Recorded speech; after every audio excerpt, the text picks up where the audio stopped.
Is wanting power selfish? Is protecting your family by sacrificing yourself wrong? Solo leveling never gave us easy answers. But there is one question deeper than all the levels and battles. Is Sung Jinwoo, at his core, a selfish man? Let us trace the answer, one shadow at a time. This is the lore behind. This is not a story of a noble-born hero. This is a story of a man who died inside a temple and rose as something else. Fans often compare Jinwoo to his teammate Lee Joo-hee. She survived the double dungeon, but she retreated. She was afraid. She never returned. And quietly, Jinwoo was considered stronger because he moved on. But psychology says otherwise. Repeating traumatic events is another form of that trauma itself. Jinwoo did not move on. Jinwoo became obsessed. Every time he entered a dungeon alone, without support, without telling anyone about his abilities, he was replaying the same scenario. But this time, he was in control. Not betrayal, not fear, but choice. This is Jinwoo's first selfishness. He chose to suffer alone, rather than let anyone into his wounds. Let's talk about his darkest moment before he became the Shadow Monarch. The Red Gate arc. Jinwoo hid his power. He let half his team die because he didn't want his secret exposed. He had warm food. He had thick clothing. But he did not share them with the hunters who would die out there. And when Kim Chul returned, traumatized and furious, accusing Jinwoo of betrayal, Jinwoo did not explain. Jinwoo did not forgive. He killed him. Then he raised him as a shadow. He named him Iron, like keeping a pet. This is not heroism. This is absolute power abused. But the question remains, is Jinwoo evil? Or did this cruel world force him to become this way? His English voice actor, Alex Lee, called Jinwoo a victim of circumstance. He didn't choose to become a monster, but he also didn't refuse when the darkness came. Every time someone offered help, Jinwoo refused. Every time a guild invited him, he said no. He wouldn't even tell his closest friend, Yoo Jinho, about his true power. In psychology, this is called hyper-independence, an extreme need to control everything because of fear of being betrayed again. Jinwoo trusts no one. He doesn't believe anyone else is strong enough to protect him. He doesn't believe anyone else deserves to know his burden. And when Ashbourne gave him the throne, he locked himself into that role forever. A king who cannot rule together.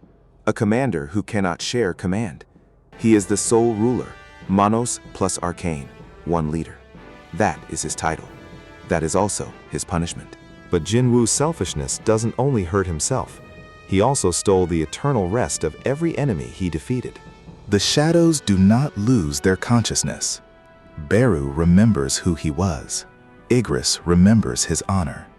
They have emotions, personalities, and memories.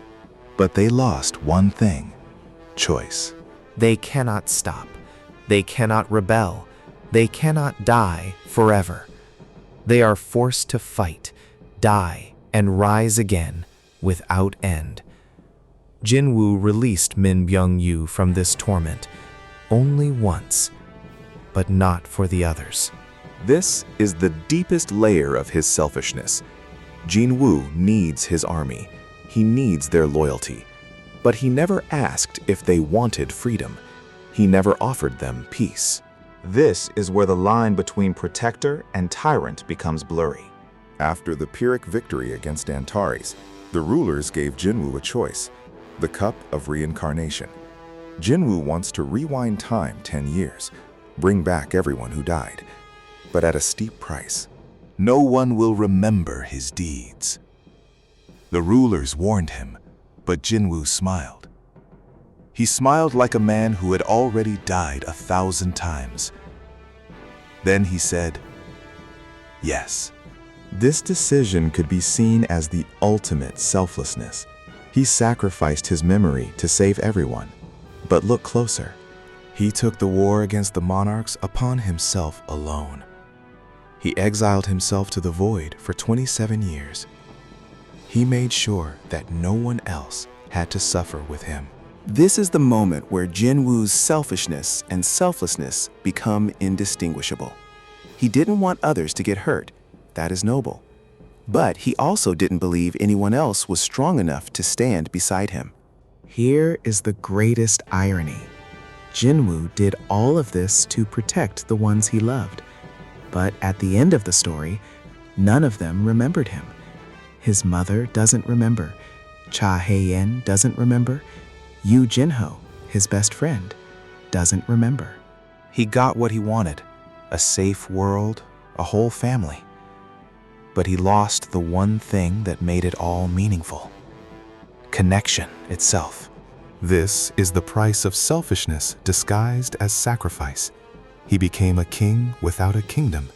He became a protector with no one knowing he protected them. He is a ghost living among the people he loves. The cup gave him no choice. But can we call this selfless when in the end he shared his burden with no one?